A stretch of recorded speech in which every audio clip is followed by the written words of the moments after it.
तो अब बात करेंगे हम कि भाई मारुति को टक्कर कौन कौन सी कंपनियां दे सकती हैं। तो सबसे नंबर 1 पे अगर मैं नाम लूंगा तो वो है, सेकंड नंबर पे मैं नाम लूंगा। अब थर्ड जो हम बात करेंगे तो थर्ड पे मैं बात करूंगा। So good morning guys, welcome back to channel. Hope करते हैं सभी बढ़िया होंगे। तो यूजुअली आपने देखा है गाड़ी के ज़्यादातर मैं अंदर ही वीडियो बनाता हूँ बैठ के। आज इसके बाहर खड़ा हुआ हूँ तो खड़े होकर वीडियो बना रहे हैं। तो अंदर बनाने का जो एक रीज़न है, कुछ लोगों को ऐसा लगता है भाई ये अंदर से गाड़ी कौन सी है, तो मैं सोचा कि बाहर से एक बार दिखा के फिर वीडियो बनाते हैं कि भाई ये वाली गाड़ी है। और आज का जो वीडियो होने वाला है वो होने वाला है हमारा मारुति सुजुकी को लेके। तो अंदर चल के बात करते हैं एक बार बैठ के कंफर्टेबली। हाँ। तो आज हम बात करते हैं मारुति सुजुकी की। मारुति सुजुकी की ही क्यों बात कर रहे हैं, क्योंकि देखो मार्केट में कब्जा तो उसी का है, चाहे हाँ। आप कुछ भी कह लो। सबसे ज़्यादा यूनिट्स बेचने वाली कंपनी मारुति सुजुकी ही है। हर साल दर साल उसकी यूनिट्स नंबर 1 पे बनी ही रहती हैं और बढ़ती ही जाती हैं। मतलब ऐसा कभी मेरे को याद नहीं अभी पिछले कुछ सालों में कि भाई मारुति से ज़्यादा कार्स किसी ने बेची हों। वो यूजुअली चाहे हर मंथ की सेल देख लो, चाहे साल की सेल देख लो, वो नंबर 1 पे ही आती है हमेशा। तो एक तरीके से राजा है, वो किंग है इंडियन मार्केट में कार्स की। तो ऐसा है क्यों, और ये सारी बातें आज हम करने वाले हैं कि भाई ऐसा क्यों है, या फिर कोई और कंपनी है जो उसको पीछे छोड़ सकती है, या उसका राज बरकरार रहेगा या राज खत्म हो जाएगा। तो सबसे पहले तो सोचने वाली बात है कि भाई मारुति सुजुकी ही नंबर 1 पे क्यों टिकी रहती है। उसने एक ऐसा विश्वास बनाया है जो यहाँ के कस्टमर्स हैं या फिर जो अपनी पॉपुलेशन है इंडिया की, उसके अंदर के भाई हम जो है आपको एक सस्ती कार देंगे और जिसमें क्या अच्छा आपको माइलेज मिलेगा। और माइलेज एक ऐसी चीज़ है, अपने इंडिया के अंदर सबको अच्छा माइलेज चाहिए। तो सबसे पहला फैक्ट तो है उसका माइलेज। सेकंड चीज़ जो सबसे इम्पोर्टेंट है वो है उसके रिफाइन इंजन। तो अपने रिफाइन इंजन जो उसमें 4 सिलेंडर भी देती है और 3 सिलेंडर भी, बट उसके 3 सिलेंडर इंजन भी इतने ज़्यादा रिफाइन होते हैं कि आपको पता ही नहीं चलता है। उसमें साउंड वगैरह बहुत स्मूथ होते हैं, साउंड बहुत कम होती है। तो सबसे बड़ी जो मेजर पॉइंट होता है वो फिर आता है उसका रिफाइनमेंट का। तो उसकी वजह से भी लोग बहुत ज़्यादा मारुति को पसंद करते हैं, उसकी गाड़ियों को पसंद करते हैं। तो अब बात करते हैं थर्ड पॉइंट की। थर्ड पॉइंट पे मैं लूंगी कि एक जो बड़ी रेंज है, मतलब किसी भी सेगमेंट में आप जाओ, उसको मैं आपको सबसे ज़्यादा एंट्री लेवल हैचबैक, राइट, और हैचबैक का जो एक ये हो गया सेगमेंट, उसमें जो है सबसे ज़्यादा गाड़ियाँ आपको मारुति में मिलेंगी। और सबसे देखो क्या होता है, जो हमारा इंडिया है उसका जो मैक्सिमम पॉपुलेशन है वो लोअर मिडिल क्लास है, और बहुत सारे लोग उनमें ऐसे हैं जो सिर्फ फर्स्ट टाइम कार लेते हैं या सेकंड थर्ड टाइम भी ले रहे हैं। दे आर लाइक कि नहीं, हमें बहुत एक्सपेंसिव कार नहीं चाहिए, हमें हमारी नीड्स फुलफिल होनी चाहिए, दैट्स इनफ। हाँ। तो उस रेंज की अगर मैं बात करूं तो उस रेंज में मारुति के पास इतनी सारी गाड़ियां हैं। अगर आप शुरू करोगे बिल्कुल ऑल्टो K10 से, ऑल्टो से लेके, और एस्प्रेसो हो गई, सेलेरियो हो गई, वैगन आर हो गई, स्विफ्ट हो गई, इग्निस हो गई, और फिर बलेनो आ गई। मतलब ये फिर ऊपर वाली गाड़ियां आ गई, पर उसके पास नीचे के लेवल पे भी काफी गाड़ियां। लेकिन बलेनो तक भी हम नॉर्मली मान के चलते हैं, क्योंकि हाँ। भाई वो नॉर्मल हैचबैक कार्स ही हैं। तो हैचबैक में ही उसके पास इतनी सारी रेंज है और उसमें वो सक्सेसफुल है, दैट्स बिकॉज। तो ये भी एक रीजन है कि भाई लोगों को बड़ी रेंज मिलती है। जब कोई भी आप चीज खरीदने जाते हो ना, आपके पास या तो एक ऑप्शन है, बट इन्होंने आपको दिए कम से कम 6-7 ऑप्शन। तो आप खुश हो जाते हो कि आपके पास सेलेक्ट करने के लिए चीजें हैं। बिल्कुल।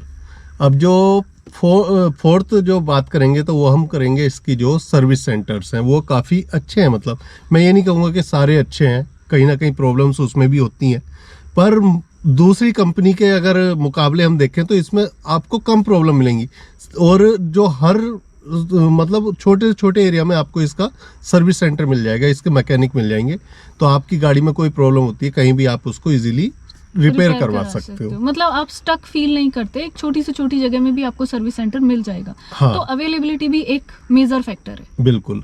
तो अब बात करेंगे हम कि भाई मारुति को टक्कर कौन कौन सी कंपनियां दे सकती हैं। तो सबसे नंबर 1 पे अगर मैं नाम लूंगा तो वो है टाटा मोटर्स, क्योंकि टाटा मोटर्स ने भी ये चीज़ें समझनी शुरू कर दी हैं। और उसने भी जो है हर गाड़ी में, चाहे उसने वेरिएंट ज़्यादा ना बढ़ाए हो, या मतलब एंट्री लेवल हैचबैक में उनके पास क्या है, केवल अभी एक टियागो है, टियागो के बाद फिर अल्ट्रोज हो गई एक, लेकिन उसमें उन्होंने जो रेंज बढ़ा दी है। जैसे कि टियागो का आपको CNG भी मिल जाएगा, टियागो का आपको पेट्रोल मिल जाएगा, और टियागो में आपको EV भी मिल जाएगी। तो उस तरह से जो है उन्होंने उसको हर इंजन के साथ लेकर आए हैं, मतलब ये नहीं कि खाली पेट्रोल इंजन ही बेच रहे हैं। और दूसरा जो है वो है प्राइस। तो जो उन्होंने प्राइस सेट कर रखे हैं वो उस हिसाब से कर रखे हैं कि कहीं ना कहीं वो प्राइस में मारुति की जो एंट्री लेवल हैचबैक है उनको भी टक्कर दे रही है। तो कहीं ना कहीं प्राइस भी एक मैटर कर रहा है। तो टाटा कहीं ना कहीं इन चीज़ों पे ध्यान दे रहा है। साथ साथ सर्विस सेंटर भी टाटा ने अभी जो है पहले से इम्प्रूव कर दिए हैं।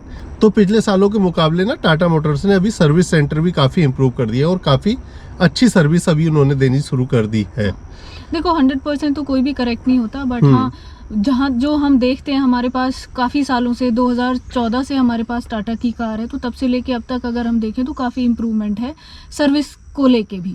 और जो सबसे बड़ी टक्कर दे रहा है टाटा मोटर्स वो दे रहा है बिल्ड क्वालिटी में। हाँ। क्योंकि सबको पता है मारुति सुजुकी के पास सब चीज़ है, बस क्या नहीं देते, वो बिल्ड क्वालिटी नहीं देते। अगर वो बिल्ड क्वालिटी अच्छी देने लगे तो मैं कहता हूँ कि उनसे बेस्ट कार किसी की होगी ही नहीं। पर वो वहाँ पे आके मात खा जाते हैं। और टाटा मोटर्स ने बिल्ड क्वालिटी को ही एक बेस बना के अपनी जो गाड़ियाँ हैं उनको इम्प्रूव किया है। रिफाइन भी गाड़ियाँ अभी मिल रही हैं आपको, पहले के मुकाबले बहुत रिफाइन गाड़ियाँ अभी आपको मिलेंगी टाटा मोटर्स की। और दूसरी चीज़ है टाटा मोटर्स में कि भाई उसने रेंज भी बढ़ानी शुरू कर दी है धीरे धीरे। जैसे पहले अगर बहुत पहले की बात करें तो देखो इंडिका आती थी, इंडिका विस्टा आ जाती थी, मैक्सिमम 2 ही गाड़ियाँ आ जाती थी छोटे लेवल पे। बट अभी देखो टियागो हो गई, टिगोर हो गई, और ये हो गई आपकी अल्ट्रोज हो गई, प्लस पंच भी उसी, मतलब घुमा फिरा के ये एक जो रेंज है अंडर 10 लाख उसमें उसने बहुत सारी गाड़ियाँ दे दी हैं। हाँ। और नेक्सन को कैसे हम भूल सकते हैं। हाँ। तो नेक्सन तो उसकी मतलब सबसे बेस्ट जो कंपनी को उठाने वाली गाड़ी है वो नेक्सन है। हाँ। नेक्सन और टियागो। बट आज की डेट में आपको नई टियागो उतनी रोड पे नजर नहीं आएंगी जितनी नई नेक्सन नजर आ जाएंगी। नेक्सन हर किसी की जबान पे है। हाँ, तो कहीं ना कहीं उन्होंने एक बेस बनाया अपना बिल्ड क्वालिटी से और अब धीरे धीरे वो हर चीज को इम्प्रूव करते जा रहे हैं। तो पहले नंबर की जो कंपनी है टाटा मोटर्स टक्कर देगी। सेकंड नंबर पे मैं नाम लूँगा Hyundai का, पर Hyundai को उतना हम नहीं बोल पाएंगे क्योंकि Hyundai भी कहीं ना कहीं बिल्ड क्वालिटी हल्की देता है एज कम्पेयर टू टाटा। तो Hyundai के पास भी क्या है, एक रेंज तो है गाड़ियों की। देखो एंट्री लेवल पे उसके पास i10 आ गई, सेंट्रो उन्होंने बंद कर दी है, अदरवाइज वो भी एक हैचबैक उनकी अच्छी थी जो मतलब काफी सालों उसने राज किया है। हाँ, मतलब बहुत इंडियन मार्केट में। बहुत सालों तक ऐसा था कि सेंट्रो हर किसी के पास होती थी, इधर वो अमीर हो गरीब हो, मतलब चाहे उसके पास और दूसरी कारें भी हो तो भी उसको सेंट्रो रखनी है, और चाहे एक ही कार है तो भी सेंट्रो है। तो खैर अभी तो उसको बंद कर दिया तो उसका तो हम नाम नहीं लेंगे, बट उसके अलग भी उन्होंने बहुत सारी चीजें निकाल दी हैं। जैसे क्रेटा का आप देखो, क्या मतलब एक अलग ही लेवल पे लेके आ गए। और क्रेटा ने क्या है, एक सेल भी इतनी अच्छी करी है, बहुत बढ़िया। हाँ, डिफरेंट मार्केट क्रिएट करा है जो नई वाली क्रेटा आई है उसने। तो यहाँ पे जो Hyundai है उसको सेकंड नंबर पे इसीलिए रखा है कि उसके पास रेंज भी थोड़ी कम है और जो बिल्ड क्वालिटी है वो भी हल्की है। अब थर्ड जो हम बात करेंगे तो थर्ड पे मैं बात करूंगा रेनो की।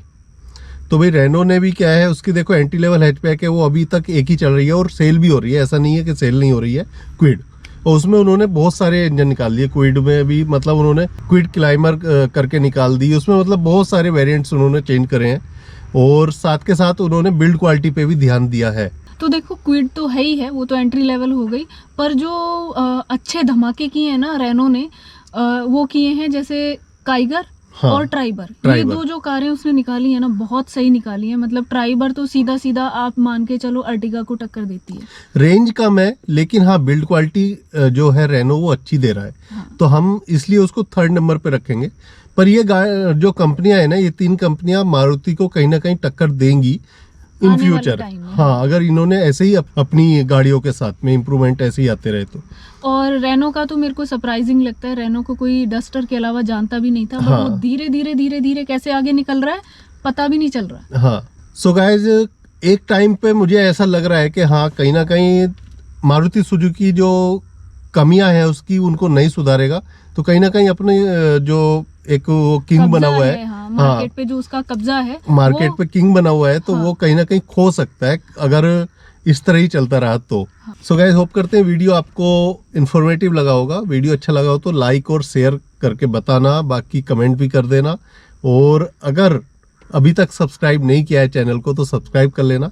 आगे ऐसे इन्फॉर्मेटिव वीडियोस आपके साथ हम शेयर करते रहेंगे। मिलते हैं अगले व्लॉग में। Till then take care, bye bye.